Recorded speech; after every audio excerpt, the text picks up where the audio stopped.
I couldn't believe my eyes when I walked into our bedroom. That arvo. There he was, my hubby of 10 years, tangled up in the sheets with my own bloody sister, both of M starkers and not a care in the world. My heart shattered like a dropped stubby, rage boiling up as I stood there frozen in the doorway. The shock hit me like a rogue wave at Bondi. I'd finished my shift at the servo 20 minutes early. Old mate Dave said he could handle the last rush of tradies grabbing their smokes and Red Bulls, so I thought I'd surprise Brett with some hot fish and chips from the shop down on the highway. The house smelled like his aftershave mixed with her vanilla body spray the second I stepped inside. My stomach twisted before my brain even caught up. I kicked off my thongs quietly, padded down the hall in socks, plastic bag crinkling in my hand.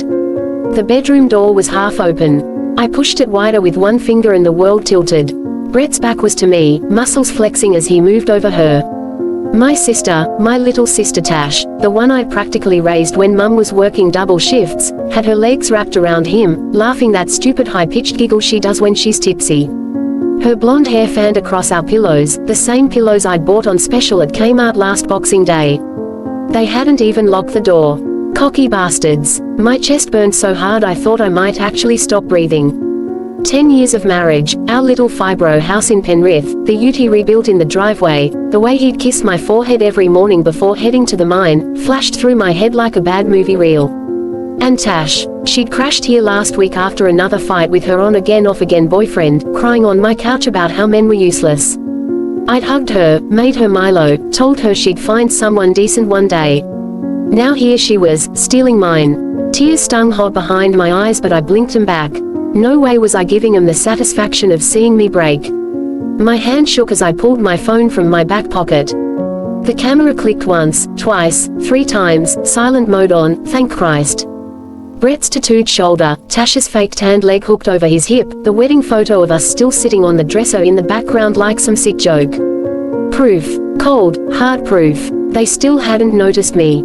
Tash moaned his name, my husband's name, and something inside me snapped clean in half. I wanted to scream, to hurl the fish and chips at their heads, to drag her out by her stupid extensions. But I didn't. I just stood there, filming another 5 seconds of their betrayal, the sound of their heavy breathing filling the quiet room like poison. Then Brett turned his head. Our eyes locked. His face went from flushed pleasure to pure terror in half a heartbeat. Shit, babe, he stammered, scrambling off her like she'd suddenly caught fire. Tash yelped, yanking the sheet up to her chin. Jess. Oh my god, wait, it's not. I didn't wait. The phone was still recording as I spun on my heel, the plastic bag swinging wildly. I slammed the bedroom door so hard the hinges groaned and a photo frame crashed off the wall in the hallway. My bare feet slapped the tiles all the way to the front door. I didn't grab my keys, didn't take anything. Just got in the car still parked out front, reversed down the driveway like a maniac, and floored it before either of them could chase me half naked onto the lawn. That night, I crashed at Mum's place in the old fibro house on the edge of Penrith, the one Dad built back in the 80s before he buggered off to Queensland with his new missus. The spare room still smelled like mothballs and old talcum powder, the single bed creaking under me like it was judging every sob I let out. I hadn't even changed out of my servo uniform, greasy black pants, name badge still pinned crooked, when I collapsed onto the lumpy mattress, phone clutched in my hand like a lifeline or a grenade, I wasn't sure which. The photos stared back at me from the screen. Brett's stupid tribal tattoo curling over Tash's hip. Her fake nails digging into his back. Our wedding rings glinting in the lamplight like they were mocking me. How long? That's what kept looping in my head, over and over, like a broken record. Was it the weekend they both said they were helping a mate move house? The late night texts I'd laughed off as her being dramatic about her ex. Every family barbecue flashed up, Australia Day last year, everyone smashed on Tui's, Tash sitting on Brett's lap for a joke photo while I flipped snags on the Barbie. Christmas at the beach shack near Wollongong, her in that tiny bikini, him staring a bit too long while I was inside icing the pavlova. All of it poisoned now. My little sister, the one I'd bandaged knees for, lent money to when she blew her pay on pokies, defended to Mum when she got caught nicking from Nan's purse.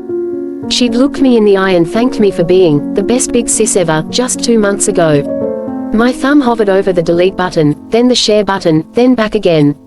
Part of me wanted to bury it, pretend I'd never seen it, keep the family peace like I always did.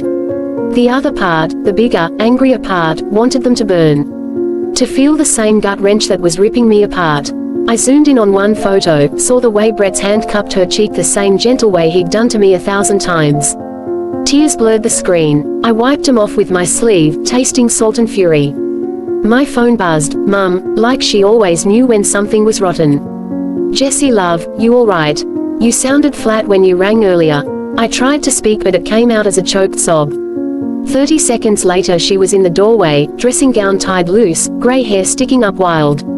I showed her the photos. No words at first, just her face hardening, jaw clenching so tight I heard her teeth grind. Those filthy mongrels, she hissed, voice low and lethal. My own daughter, in your bed, with your husband. She paced the tiny room, fists balled. I'll bloody well disown her. Cut her off like the deadbeat she is. And him, I'll ring his foreman myself, tell him what sort of grub they're employing. Mum never swore much, but when she did, it hit like a sledgehammer.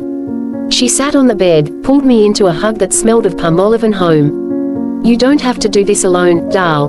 We'll sort the bastards. I cried harder then, ugly snotty tears, while she rocked me like I was 5 again. But even through the grief, the plan was forming. Cold, sharp, they thought they could sneak around, use my trust like toilet paper. Nah, tomorrow I'd make sure the whole bloody clan knew exactly who they were dealing with. As Mum finally switched off the lamp and left me in the dark, I stared at the ceiling cracks that looked like lightning. Sleep came in fits, dreams of screaming matches and smashed plates. But underneath it all, a strange calm settled. Revenge wasn't just an idea. The next morning hit like a hangover from hell, but instead of a sore head, it was my heart still pounding with last night's rage. I woke up on Mum's couch, hadn't even made it back to the spare room, face sticky from dried tears, phone dead on the carpet. I plugged it in, made a black coffee so strong it could strip paint, and sat at the kitchen table staring at those photos again. Mum hovered, arms crossed, eyes like daggers. You sure about this, love? Once it's out there, no taking it back. I nodded. They took 10 years of my life. I'm taking their reputations. Fingers trembling on the screen, I opened Facebook. Our family group, over 100 rallies from Penrith to Perth, the one where we post footy scores, baby pics, and the occasional lost dog, hadn't seen drama like this since Uncle Kev's 3rd divorce. I created a new post. No filter, no pretty caption. Just raw truth. Family and friends, I need you to see this. Yesterday I came home early and found my husband Brett in our bed with my sister Tash. 10 years married, and this is what I walk in on. Here's the proof. No more secrets. I attached the clearest shots, blurred their faces just enough for deniability if the cops ever got involved, but not enough to hide who they were. The tattoo, the bedspread, the wedding photo in the background. Everyone would know. I hit post before I could chicken out. My stomach lurched like I'd just jumped off the harbour bridge. The first like came from my cousin Shell in Wollongong, 3 seconds later. Then comments exploded. Auntie Lynn, oh my god Jess, I'm speechless. That little snake. Uncle Mick, Brett you grub. Pack your bags mate, you're done. Cousin Jake, disgraceful. Tash, how could you do this to your own blood? Within 10 minutes the post had 47 likes, 22 comments, and people were sharing it to their own walls. My phone vibrated non-stop, texts, messenger pings, even a voice note from Nan saying she'd pray for me but those two can rot. The family WhatsApp blew up too. Someone screenshotted my post and dropped it in there. Aunts I'd barely spoken to in years were messaging support. We've got you, Dal. Come stay with us in Brizzy if you need. Then the cheaters reacted. Brett first, private message, babe please delete it. We can talk. I love you, it was a mistake. Followed by crying emojis and promises he'd change. Tash rang straight after, sobbing down the line. Jess I'm so sorry, it just happened, please don't ruin my life over one stupid thing. One stupid thing. I hung up without a word, blocked both numbers. The tension cranked higher as notifications kept coming. A mate from the servo shared it to a local Penrith bike cell group. Suddenly strangers were weighing in. What a dog act. Hope she takes him for everything. My boss texted, saw the post. Take the week off, love. We've got your back. Even the girls from Tash's salon were messaging me privately. We knew something was off with her lately. She's been bragging about a new bloke who spoils her. By lunchtime the post had 800 likes and was being shared beyond family. Someone tagged it in a cheating stories group with 50k members. It was spreading like a summer grass fire, unstoppable. I sat there watching the numbers climb, coffee gone cold, a weird mix of sick satisfaction and fresh grief churning in my gut. They'd wanted to keep it secret. Now the whole bloody world knew what kind of people. The fallout came fast, like a bushfire jumping containment lines. Within 48 hours of that Facebook post going nuclear, the comments had hit 4,000, shares in the thousands, and screenshots were popping up on every Aussie drama page from Cheetahs Down Under to random Penrith community groups. People I hadn't spoken to since high school were messaging, "Bloody hell Jess, you okay?" Strangers were tagging Brett in memes, his face Photoshop onto a dog with the caption, "When you root your sister-in-law."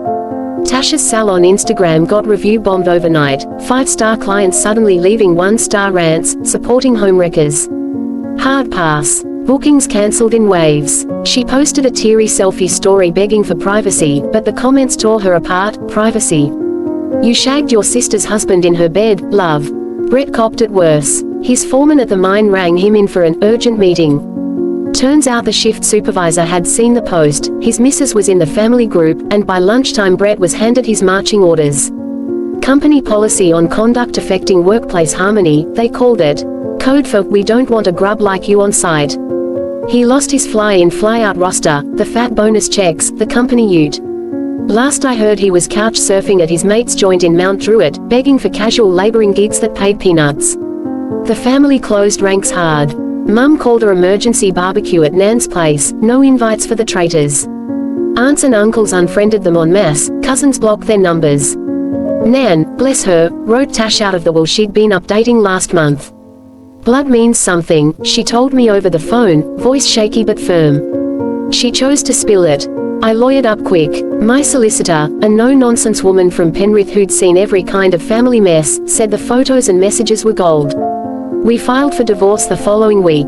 Brett tried to fight the property split, claiming the house was his project, but the judge wasn't having it. I walked away with the fibro place free and clear, half his superannuation, and the ute he'd rebuilt.